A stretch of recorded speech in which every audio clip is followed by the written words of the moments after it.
조선시대 최고의 해학 익살꾼 정수동 이야기. 옛날 옛적 조선 땅에 정수동이라는 선비가 있었습니다.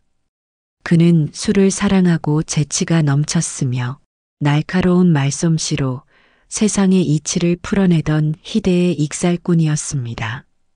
보통 선비라 하면 점잖고 예의 바를 것 같지만 정수동은 남달랐습니다. 거침없는 입담으로 권력자들을 조롱하고 기발한 재치로 세상의 부조리를 꼬집곤 했습니다. 술잔을 기울이며 던진 그의 한마디는 때로는 칼처럼 날카로웠고 때로는 배꼽을 잡을 만큼 익살스러웠습니다. 독설가이자 익살꾼으로 이름난 정수동이 어느 날 한 고을을 지나게 되었습니다. 그때 마침 원님이 거짓말을 가장 잘하는 사람에게 상금 100냥을 주겠다라는 벽보를 보게 되었습니다. 이 소문을 들은 많은 사람들이 상금을 받을 욕심에 원님을 찾아가 온갖 거짓말을 늘어놓았으나 원님은 그럴듯한 미소만 지으며 단 한마디만 했을 뿐이었습니다. 그럴듯하구나. 그리고는 그들의 말을 거짓말로 인정해 주지 않고 상금은커녕 곤장을 때려 쫓아내기만 하였습니다. 이 말을 들은 정수동은 원님에게 찾아갔습니다. 정수동은 원님 앞에 다가가 대뜸한다는 소리가 원님, 오늘 아침 집을 나서는데 제 앞에 용 한 마리가 나타났습니다. 저는 그 용을 보고 이렇게 말했지요. 내가 오늘 원님께 거짓말을 해서 100냥을 받을 것이다. 이 말을 들은 원님은 어이가 없어 반문했습니다. 아니, 사람이 어떻게 용을 본단 말이냐? 그러자 정수동은 자신이 분명히 용을 보았을 뿐만 아니라 그 용과 대화까지 나누었다고 우겼습니다. 원님이 다시 물었습니다. 설령 용이 나타났다고 해도 할 말이 많았을 텐데 왜 하필 거짓말을 해서 상금을 받는다는 말을 했겠느냐? 그런 거짓말이 어디 있단 말이냐? 그러자 정수동은 능청스럽게 웃으며 말했습니다. 원님께서 방금 그런 거짓말이 어디 있느냐고 하셨으니 제 거짓말을 인정하신 셈입니다. 그러니 제가 이긴 것이고 약속대로 100냥을 주셔야 합니다. 그의 재치에 원님은 어이없어 웃을 수밖에 없었습니다. 그러자 원님은 자신이 졌음을 시인하고는 한 번만 더 지면 그땐 꼭 상금을 주겠다. 라고 하는 것이었습니다. 그러자 정수동은 그렇게 하기로 하고는 한다는 얘기가 우리 마을에 99 먹은 처녀가 있습니다. 라고 운을 띄우고는 또 얘기를 하기 시작하였습니다. 그러자 기가 찬 원님이 60 장수하기도 어려운데 허참 하필이면 99의 처녀가 있다고 하더냐? 원님이 다시 묻자 정수동은 대꾸도 하지 않고 오히려 한술 더 뜨며 말했습니다. 이 노인은 처녀입니다.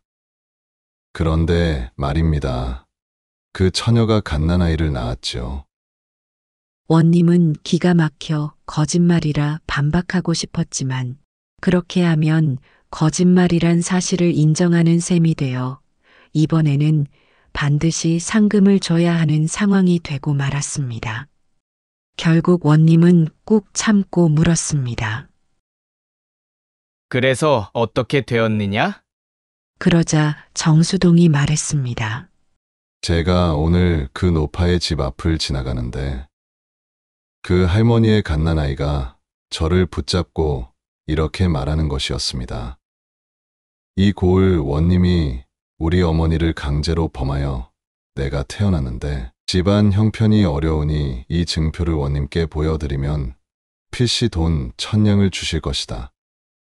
그러니 대신 받아다 주시오. 라고 말입니다. 원님은 이 말을 듣고 기가 막혔습니다. 거짓말이라고 하면 돈 100냥을 주어야 하고 가만히 있으면 자신이 강제로 그 여인을 범했다는 사실을 인정하는 셈이니 돈 1000냥을 줘야 하는 난처한 상황이었습니다. 결국 원님은 어쩔 수 없이 정수동의 이야기를 거짓말이라 인정하고 규정대로 상금 100냥을 주어일 그를 돌려보냈습니다. 그러고 나서는 즉시 거짓말을 잘하면 상금으로 100냥을 준다는 내용을 적은 벽보를 떼어버리라고 지시하였습니다. 그렇게 고을 원님을 골탕 먹이고 받은 상금 100냥으로 정수동은 친구들과 술집에서 사흘 밤낮을 퍼마셨습니다. 이틀째 술을 마시던 날이었습니다. 마을 김은근 대감댁의 집사가 찾아오더니 대감께서 함께 술이나 한잔하자고 전해왔습니다.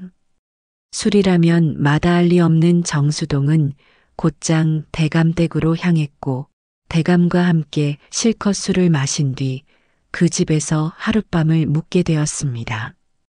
다음 날 아침 잠에서 깨어나 보니 자신의 망건이 보이지 않았습니다. 그래서 하인을 불러 망건이 없어졌다고 말했지만 하인들은 아무도 나서서 찾아줄 생각을 하지 않았습니다. 이게 괘씸했던 정수동은 대감이 쓰는 가장 좋은 망건을 골라 쓰고는 시치미를 뚝 떼고 앉아 있었습니다. 잠시 후 대감의 망건이 사라졌다는 소식이 집안에 퍼졌고 하인들은 난리가 났습니다. 온 집안이 난장판이 될 정도로 구석구석 뒤지다가 결국 이불 밑에서 낡아 빠진 망건 하나를 간신히 찾아냈습니다. 그런데 그 망건이 바로 정수동의 것이었던 겁니다. 이 사실을 알게 된 대감은 노발대발하며 화를 냈고 이에 정수동은 태연하게 자신이 쓰고 있던 대감의 망건을 벗어 돌려주었습니다. 그러고는 대신 자신의 낡은 망건을 받아 다시 쓰며 말했습니다. 제 망건이 없어졌을 때는 아무도 신경 쓰지 않더니 대감의 망건이 사라지자 온 집안을 다 뒤져 찾아주셨으니 이게 다 대감의 은덕이 아니고 무엇이겠습니까? 정수동은 이렇게 말하며 대감에게 정중히 인사하고 자리를 떠났습니다. 이 이야기가 사방팔방으로 퍼지자 대감은 정수동에게 미안한 마음이 들어 다시 그를 불러 사과한 뒤 술을 잔뜩 대접했습니다. 정수동은 기분 좋게 실컷 마시고 한밤중이 되어서야 집으로 돌아가려 했습니다. 그런데 불행히도 통금 시간이 걸리고 말았습니다. 술락꾼들이 다가오는 것을 본 정수동은 황급히 골목으로 몸을 숨겼지만 반대편에서도 술락꾼들이 다가오고 있었습니다. 그 순간 정수동은 재치를 발휘하여 남의 집 담벼락에 바짝 붙어 양팔과 다리를 쭉 벌린 채 서 있었습니다. 이를 본 술락꾼들은 깜짝 놀라며 말했습니다. 이 골목에 이런 벽이 있었던가? 이게 도깨비인가 사람인가? 그러자 정수동은 빨래입니다요. 그러자 술락꾼이 무슨 놈의 빨래가 말을 다 하누? 단벌밖에 없어서 하도 급해 통째로 빨아 널었습죠. 그러자 술락꾼들은 한바탕 웃고는 그냥 가버리는 것이었습니다. 하루는 정수동이 배를 타고 강을 건너가고 있었습니다. 한 선비가 배를 타고 가던 중 옆에 있던 늙은 사공에게 논어를 아는가? 하고 물었습니다. 저는 그를 잘 모릅니다. 선비는 거만하게 전자문도 배우지 않았단 말인가? 그럼 살아도 산 게 아니로구만. 이 모습을 보고 있던 정수동이 선비에게 다가가 그렇다면 선비님은 수영을 할 줄 아시나요? 라고 물었습니다. 선비가 고개를 가로저으니 정수동은 살아도 산 것이 아니로구만. 만약 배가 뒤집히면 당신은 그냥 시체가 될 겁니다. 라고 말했습니다. 그러고는 다시 사공에게 물었습니다. 사공님은 수영을 할 줄 아시나요? 네. 수영은 할 줄 압니다. 라고 대답하자 정수동은 그럼 당신은 살아도 진짜로 살 수 있겠군요. 라고 말했습니다. 그러자 배에 있던 사람들이 모두 선비를 쳐다보며 박장대소하며 웃었습니다.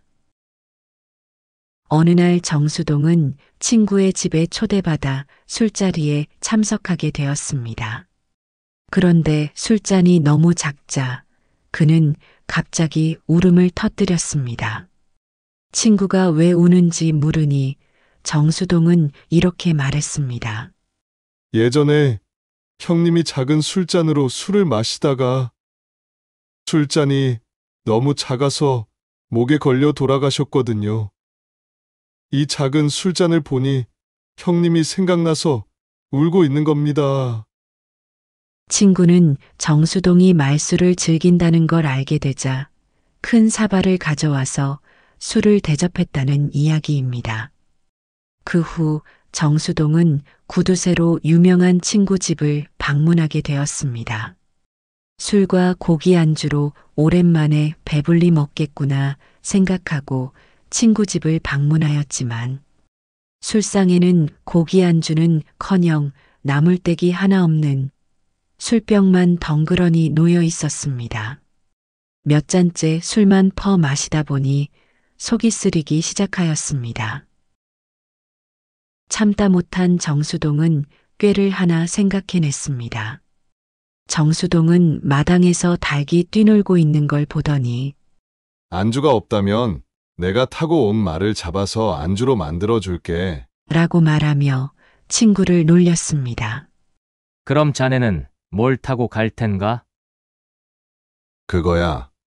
자네 집 닭을 빌려서 타고 가면 되지 않겠나? 친구는 웃으면서 결국 닭을 잡아 안주로 대접했다고 합니다. 정수동은 이렇게 재치와 해악, 독설을 섞어 사람들을 웃기고 풍자하는데 능했습니다. 그의 익살스러운 일화들은 매우 많아 여기서 다 쓸 수 없을 정도로 다양한 이야기가 전해지고 있습니다. 천연수 이야기. 경상도 팔공산 자락에서 신령 쪽으로 조금 내려가다 보면 옛부터 풍수지리가 좋아 큰 인물이 나올 거란 이야기를 들은 명나라 장수 이여송이 맥을 끊어놓은 절도바위가 있습니다. 이 절도바위를 지나 조금 더 내려가면 1000년 동안 맑은 물이 솟아나는 약수터가 있는데 이 물을 마신 사람들은 몸과 마음이 맑아지는 듯한 기운을 느껴 이 샘을 옛부터 천년수라 불렀습니다. 가뭄에도 마르지 않는 이 신비로운 샘물은 마을 사람들에게 축복과도 같은 존재였습니다. 지금은 샘물은 보이지 않고 물이 마른 흔적만이 남아있지만 오래전에는 이곳에서 100일 동안 정성스럽게 기도를 올리면 마른 땅에서도 신비로운 물이 솟아났고 그 물을 마시면 자손을 얻을 수 있다는 전설이 전해지고 있었습니다. 아주 오랜 옛날 한 가난한 머슴이었던 홍씨성을 가진 사람이 살고 있었습니다. 홍씨는 비록 머슴살이를 전전했지만 성실하고 정직한 사람으로 손이 닿는 곳마다 복이 깃든다고 했을 정도였습니다. 그러나 한 가지 걱정스러운 것이 하나 있었는데 아직도 아들을 얻지 못했다는 점이었습니다. 그는 대대로 외아들로 이어져 왔기에 자신이 마지막 때를 끊는 것은 아닐까 하는 두려움과 걱정 속에서 살았습니다. 홍 씨에게는 관연한 두 딸이 있었습니다. 세월이 흐를수록 부모의 기력은 쇠약해지고 머슴살이조차 힘들어지자 가족은 결국 마을을 떠나 깊은 산속 천년수가 있는 근처로 이주하였습니다. 그러나 여기서 또 다른 걱정이 시작되었습니다. 깊은 산속에는 사람의 왕래가 드물어 딸들이 시집을 가는 것은 더욱 힘들어 보였습니다. 아들이 하나라도 있었으면 얼마나 좋을까. 홍 씨는 매일같이 하늘을 우러러 탄식하며 살았습니다. 그러던 가운데 두 딸은 아예 농사꾼이 되어가고 있었습니다. 근처의 풀밭을 일구어 씨앗을 뿌리고 나무를 해오는 등 손발이 터지도록 일을 하였습니다. 그러던 어느 날, 홍 씨 부부는 이렇게 살다간 안 되겠다 싶어 굳은 결심을 하게 되었습니다. 매일 천년수 앞에 나아가 간절한 마음으로 기도를 올리기로 마음을 먹었습니다. 두 딸에게 배필이 나타나게 해달라고, 혹은 둘 중 한 명이라도 아들로 변하게 해달라고 간절히 빌었습니다. 효심 깊은 두 딸은 부모가 너무나 애절하게 기도하는 모습을 보며 마음이 아팠습니다. 마치 자신들이 남자로 태어나지 않은 것이 부모에게 죄를 짓는 것만 같았습니다. 하지만 아무리 만류해도 홍 씨 부부는 멈추지 않았습니다.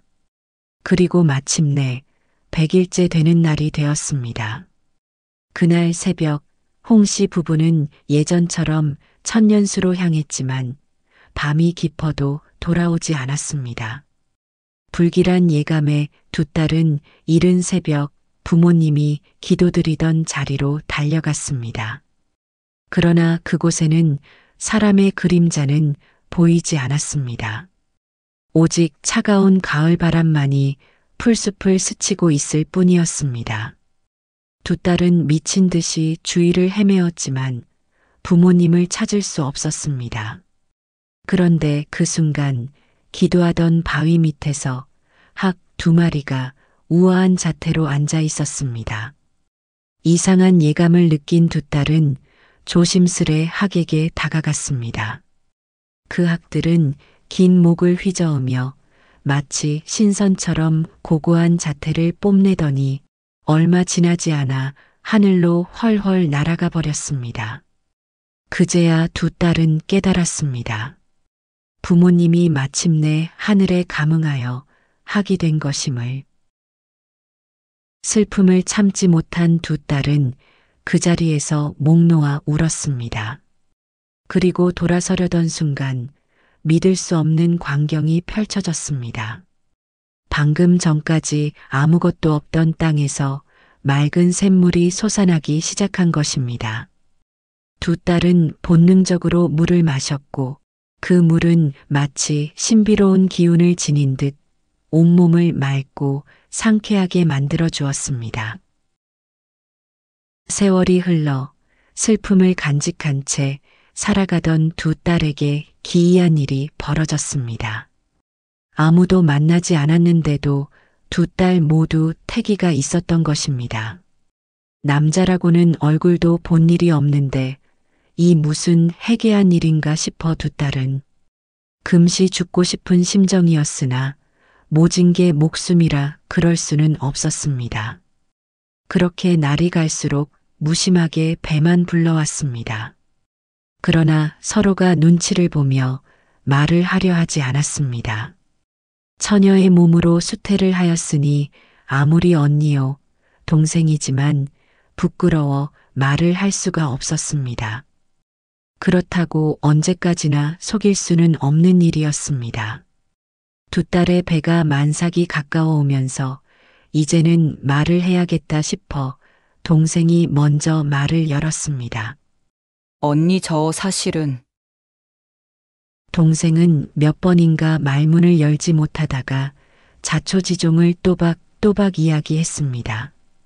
언니 역시 동생의 말이 채 끝나기 전에 자기도 같은 경우를 당하고 있다고 말했습니다. 두 자매는 이 무슨 날벼락이냐고 다시 한번 탄식하며 서로 끌어안고 오래도록 울기만 했습니다. 처음에는 두려웠지만 결국 그들은 같은 날, 같은 시간에 각각 아들을 낳았습니다. 그 아이들은 신기하게도 쌍둥이처럼 닮았으며 자라면서 보통 아이들과는 다른 특별한 능력을 보였습니다. 3살 때부터 학문을 익혔고 5살이 되자 인간의 전생과 후생까지도 꿰뚫어보는 신통력을 지니게 되었습니다. 인간의 전생과 후생을 거울 보듯이 예견하였습니다. 이 소문이 퍼지자 사람들은 아이들의 기적을 보기 위해 천년수를 찾아왔고 100일 기도를 드리며 자손을 점지받기를 간절히 원했습니다. 훗날 두 아이는 출가하여 큰 스님이 되었으며 자신들이 태어난 이곳에 천혜사라는 암자를 세웠습니다. 하늘의 은혜로 태어난 사람들이라는 뜻이었습니다. 그들이 머무는 암자 주변에는 항상 2마리의 학이 그림자처럼 맴돌았고 두 여인은 아들들의 뒷바라지를 하며 생을 마쳤습니다. 그런데 놀랍게도 그들의 시신은 사라지고 그 이후 학은 4마리로 늘어났다고 전해지고 있습니다. 그리고 몇 년 후 천혜암은 풍우에 무너졌지만 그 아래 수도사라는 이름으로 다시 세워졌습니다. 그리고 지금도 가끔 학들이 그곳을 맴돌며 하늘을 유유히 날아다닌다고 전해지고 있습니다.